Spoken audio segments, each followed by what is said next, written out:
Hello, welcome to Halcyon Blink. My name is Ron Wise and I'm going to be your host for this episode. And on this edition, I'm going to be talking about a game that I'm really damn sure you ain't played, and if you have, you're lying. Star Wars Revenge of the Sith, released in 2005 by LucasArts. It's a game not many people are talking about. Why? Well, because it's 13 years old, and yes, it concerns a series of films that no one wants to admit ever existed. However, I would argue that this game is worth playing for a Star Wars nut, and let me explain why. You must be crazy. Hey, good. You must be crazy.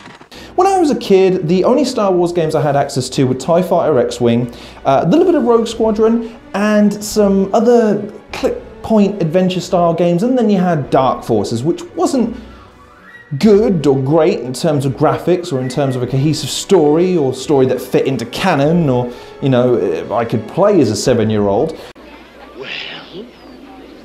We're waiting.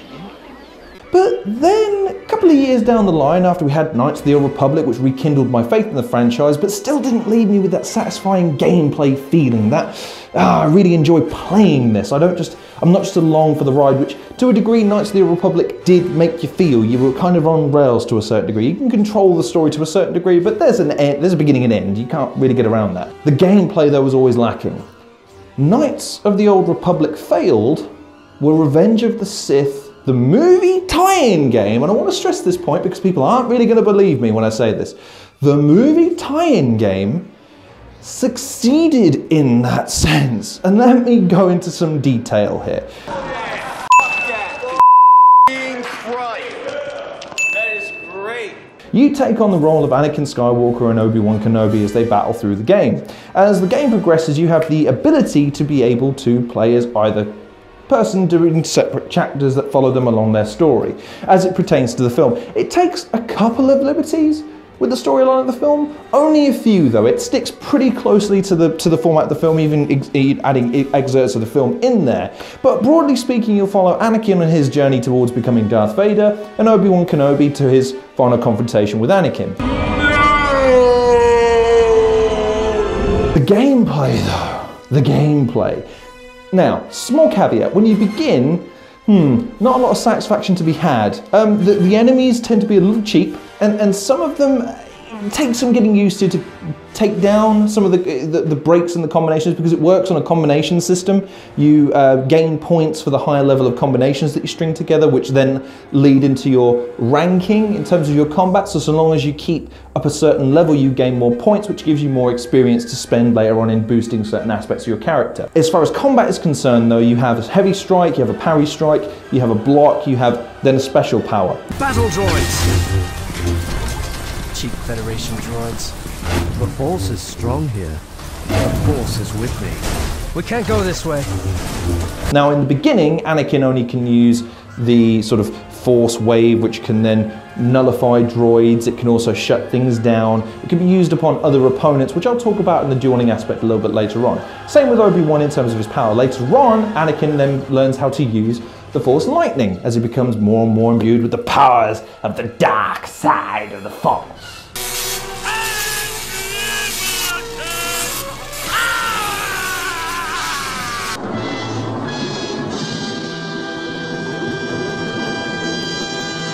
But once you level up your characters, and once you've maybe completed the game a couple of times in order to get the experience points that you need to be able to do that, this game takes on a whole new dimension because you feel like a Jedi.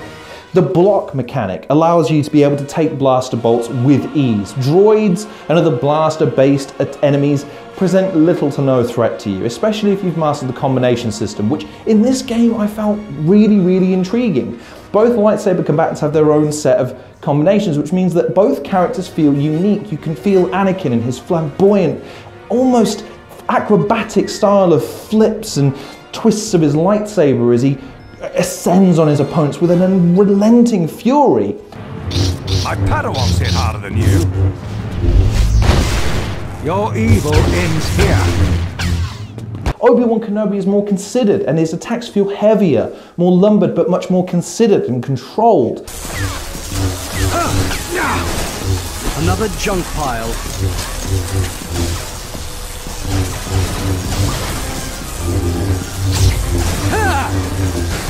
This disparity between the two characters really helps you feed into the chapters that you're playing. Later on in the game, you'll come across certain enemies that are bosses in the movie. Count Dooku, General Grievous, Mace Windu.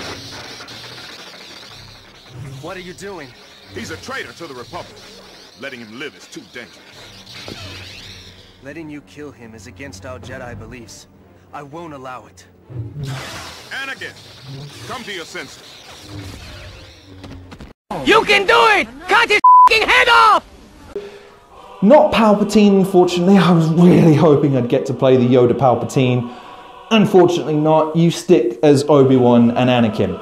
Speaking of which, being Anakin is much more fun in this game than it is being Obi-Wan for obvious reasons.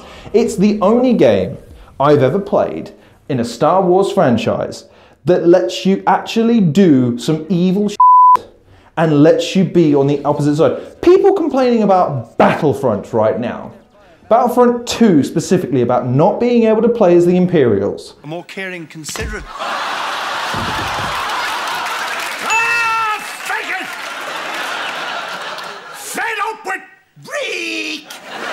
This game let you play as the Republic when they were evil, which basically is that. You got to play as Anakin storming the Jedi Temple. You got to take on a myriad of different Jedi with different abilities. They had the Strikers, they had the Seekers, the guys that specialise in throwing the lightsabers. Go on. Guys that specialise in force powers. You get the brutes coming towards you with the big double-bladed lightsabers. They've got 4 arms and they're just charging at you.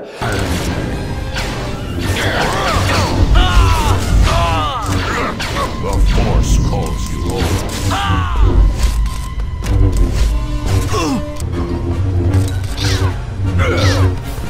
Holy shit, we really are gonna die! It's intense, it's fast-paced. Then you have the battle at the end of the Jedi Temple sequence with Sindralig and his Padawan. You take down the Padawan first, making her look like a biatch. You shouldn't have come here. Sarah, Sindralig's greatest pupil has come to greet me.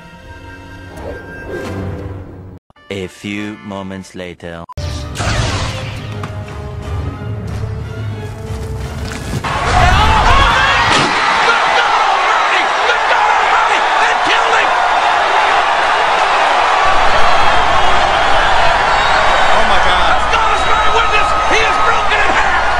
And then you take down Sindralig, making him look like a biatch in the process.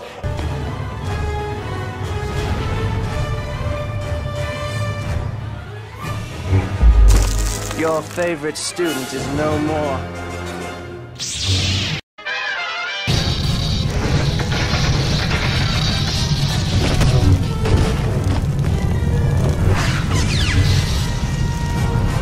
Yeah, I stabbed a man in the heart. I saw that.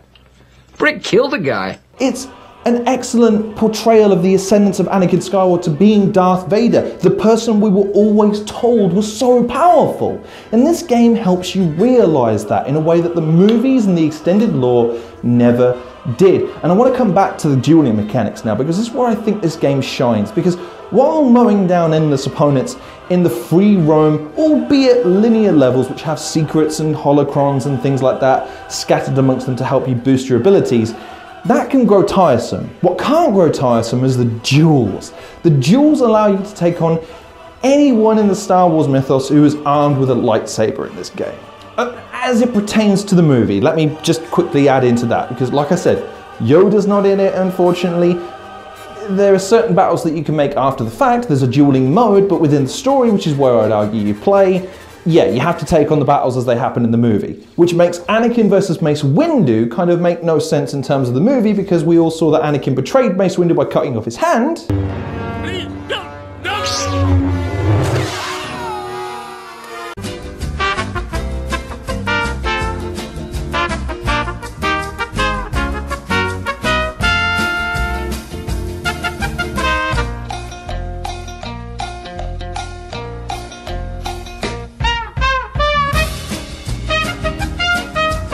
rather than besting him in a duel that goes all the way around the Palpatine's office and then somehow inexorably landing back in the office where Palpatine has taken all of this time to still not recover?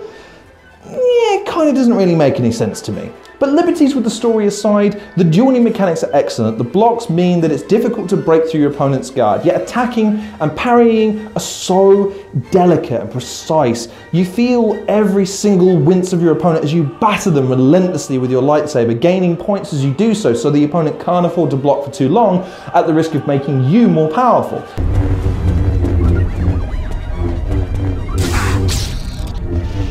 It's not too late! Come back to the light! You're as corrupt as the rest of the Jedi. There's other attacks that you can use to blow through. There's a force push, which is typically used to destroy enemies in the free roaming sections, but in this is used to deal damage and throw your opponent backwards into harmful threats like statues and explosives. Like I said, Anakin has the ability to use force lightning. Obi-Wan has the ability to use a sort of force mind trick on opponents to leave them stunned for a moment or two. And both of these have the ability to use the force pull. And this is one of the first exhibitions of this ability prior to the Force Unleashed. Now, granted, it wasn't as dynamic as the Force Unleashed. This was much more, I'm going to hold you in one place now, do not move.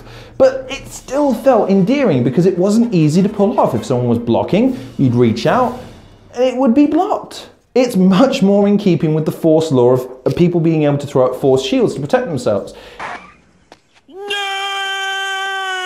It's only when an opponent's guard is down that Force powers have any effect, which is why it's so important to focus on your lightsaber skills and then imbue the Force into your fighting style.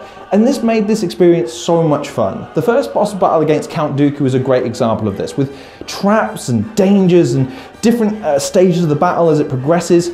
It's excellent. And the final battle with Obi-Wan is a great reflection of the movie. It follows the movie closely in terms of how it progresses through the initial stages, through the lava and spewed facility of Mustafar, down to the end where it finally ends in that climactic swish of the lightsaber as Anakin foolishly attempts to jump over Obi-Wan. Albeit, you can play the final level as Anakin and win. I have the high ground! You underestimate the power of the dark side. Don't try it!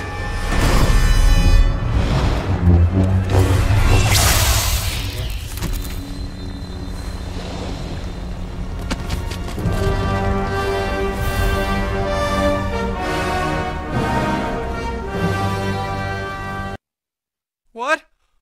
Why? Why? It doesn't give the greatest ending though.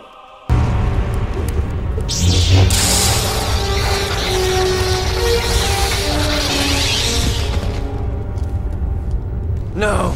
The galaxy belongs to me! No, God! No, God, please, no! No!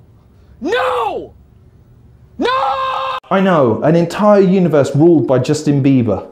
The horror.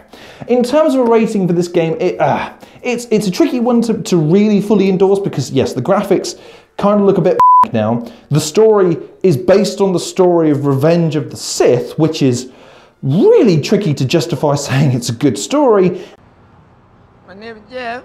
And in terms of the lore and its appeal now, because it's a movie tie-in game, it's difficult to get people to jump on the bandwagon, but I'd argue its appeal surpasses those drawbacks. Its combat mechanics, how fun it is to play, how much it allows you to be a Jedi and to fulfill that want to roleplay in certain situations in combat rather than worrying about the morality of the universe as the Knights of the Old Republic continues to drone on about and yet isn't making a third game. What are you waiting for?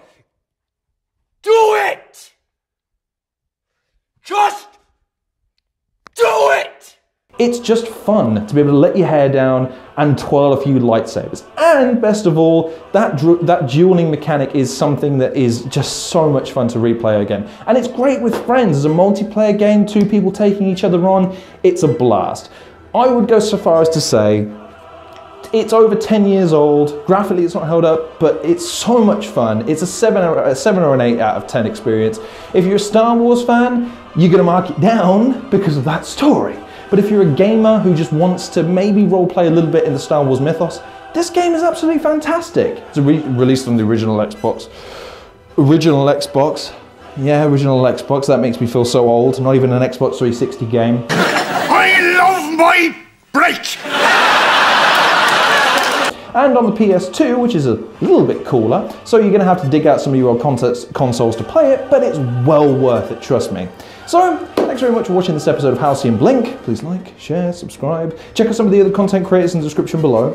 Follow me on Twitter, and as always, take care of yourselves, and I'll see you guys in the next episode of Halcyon Blink.